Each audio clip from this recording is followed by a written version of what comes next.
My name is Lena, I'm 29 years old, and if there's one thing you should know about me, it's that cooking isn't just something I do, it's who I am. My kitchen is my sanctuary, my safe space, and my stage. Every recipe I create carries pieces of my childhood, my failures, and my triumphs. But this story isn't really about food. It's about family, betrayal, and revenge. The kind of revenge you can smell before you even taste it. Because my aunt? She thought she could mock me, tear me down in front of everyone I love, and walk away with her ego intact. She had no idea I was already planning the dish she would never forget. Before I take you deeper into this messy family dinner, let me ask, where are you listening from right now? I love knowing how far this revenge community reaches across the world. Drop your country in the comments, and don't forget to join our growing family of revenge lovers by subscribing, because trust me, you don't want to miss how this one unfolds. Now let me take you back. Family dinners have always been loud, chaotic affairs. Cousins running around, uncles telling the same stories, laughter spilling into every corner of the house. For me, they were more than just gatherings, they were showcases. Opportunities to present my cooking to the people I cared about most. Except there was always one person who seemed to take joy in cutting me down. My Aunt Sylvia. Sylvia never missed a chance to make a jab at me. My clothes, my weight, my relationships. Nothing was safe. But what always cut the deepest were her attacks on my cooking. I'll never forget that night. I'd worked tirelessly for days to prepare a dinner that would make my family proud. A rich, slow-cooked beef stew with roasted vegetables, homemade bread rolls, and a chocolate tart I'd perfected after months of trial and error. I wanted this meal to be proof, not just of my skill but of how far I'd come. When everyone sat down and took their first bites, I held my breath, waiting for that quiet hum of approval. And I got it, from everyone except her. Aunt Sylvia put down her spoon, curled her lips into that cruel little smirk, and said loud enough for the whole table to hear, "Well, Lena, at least you tried.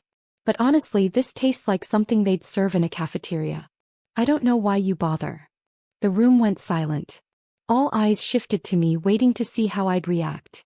My cheeks flushed hot, my hands tightened around my napkin, but I forced a smile. I didn't argue. I didn't fire back. I simply looked at her and said, "Don't worry, Aunt Sylvia. Next time I'll make something special. Just for you." She chuckled, thinking she'd humiliated me. He thought it was over. But what she didn't realize was that her insult had just given me the perfect recipe for revenge. And trust me, it wasn't going to taste sweet. The night of that dinner, after everyone left, I stayed in the kitchen long after the dishes were washed. My hands moved automatically, scrubbing pots and wiping counters, but my mind was racing. Aunt Sylvia had embarrassed me in front of my entire family. And it wasn't just the insult, it was the way she looked at me when she said it. Like she enjoyed watching me shrink, like every cruel word was a trophy she collected. I knew I couldn't let it slide this time. This wasn't about defending my cooking anymore. It was about defending myself. But here's the thing. Revenge isn't about shouting back or throwing a tantrum at the table. It's about patience, planning, precision. Just like a recipe, the ingredients have to come together in the right order at the right time. And oh, I had the perfect recipe in mind. In the days that followed, I paid attention to Sylvia in ways I never had before. She was the kind of woman who thought she was untouchable. Always gossiping, always smirking, always believing she was the smartest person in the room. But arrogance makes people sloppy. And Sylvia? She had a weakness. She prided herself on knowing her food. She loved to brag that her palate was superior, that she could tell the difference between anything, fresh herbs versus dried, imported cheese versus cheap store brand. She would strut around showing off her knowledge like it made her better than everyone else. That arrogance was exactly what I was going to use against her. A few weeks later, my mother announced another family dinner. This time it was to celebrate Sylvia's birthday. Perfect. My chance had arrived. I volunteered to cook. Nobody questioned it. They all knew I loved being in the kitchen, and frankly, most of them preferred when I took charge. Even Sylvia, who normally would have objected, seemed smug about the idea. "Just don't make that stew again," she said with a laugh. I smiled politely. But in my head, the revenge menu was already forming. The trick wasn't to make something inedible. That would be too obvious, too easy. No, I needed to serve her something that looked elegant, tasted delicious to everyone else, but carried a little twist meant just for her. And that's when it hit me. Sylvia always claimed to hate spicy food. She would go on rants about how chili ruined dishes, how it was cheap heat, and how people who used it didn't know real flavor. So what better way to humble her than to give her a dish that appeared mild and refined, but carried a hidden fire she couldn't handle? I spent days perfecting it. The main course would be a creamy pasta with roasted garlic, caramelized onions, and parmesan. A dish so rich and smooth that the sharp kick of my secret ingredient would come as a complete shock. I ground fresh chili peppers into a fine powder, mixing just enough into the sauce to be undetectable at first. To everyone else, it would simply taste flavorful, balanced, and a little bold. But for Sylvia, who always exaggerated her sensitivity, it would feel like a full-on ambush. As I stirred the sauce that final afternoon, I couldn't help but grin. This wasn't just food anymore. This was justice on a plate. The night of the dinner, the house buzzed with laughter and chatter. Sylvia sat at the head of the table, her usual smugness radiating like perfume.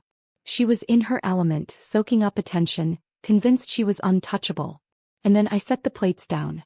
She looked at hers, twirled the pasta onto her fork, and took a bite. I watched closely. At first, nothing. She smiled, nodded, even complimented me, loudly as if she wanted everyone to hear. But then her face changed. Slowly. Subtly. Her eyes widened, her lips parted, and her smug smile began to falter. A faint red crept across her cheeks. She coughed once. Then again. And I knew my dish was working exactly as planned. Sylvia tried to keep her composure, but the fire building in her mouth betrayed her.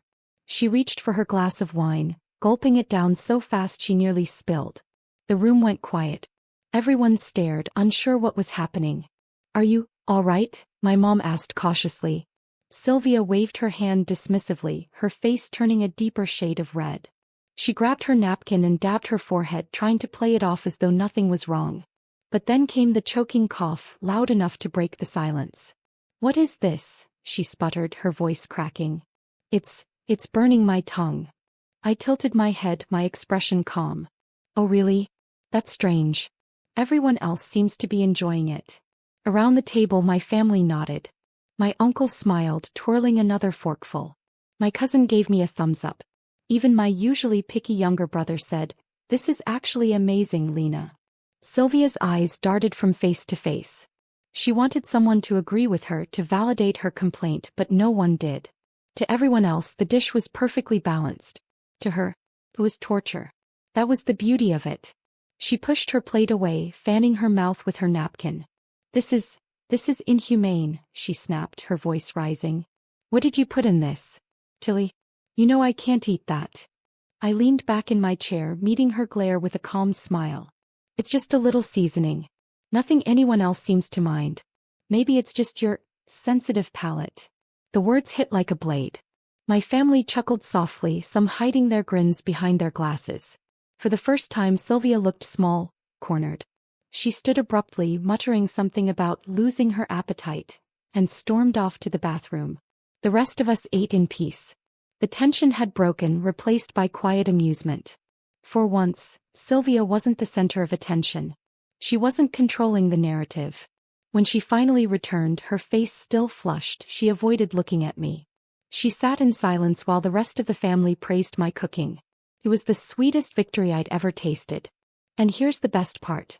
From that day on, Sylvia never insulted my food again. In fact, she rarely said anything at all when I cooked. It was as if she knew that crossing me once more might invite another special recipe her way. I didn't need to scream or argue or stoop to her level. I simply let her arrogance become her downfall. My revenge wasn't loud. It was subtle, elegant, and unforgettable. Just like a good dish should be. So tell me, if you were in my position, would you have gone further with the revenge? Or was letting her burn in silence the perfect payback? Backhand index pointing down, drop your thoughts in the comments. And let's see what this community of revenge lovers would have done. Because here, one thing's certain. Karma always tastes best when it's served hot. Fire.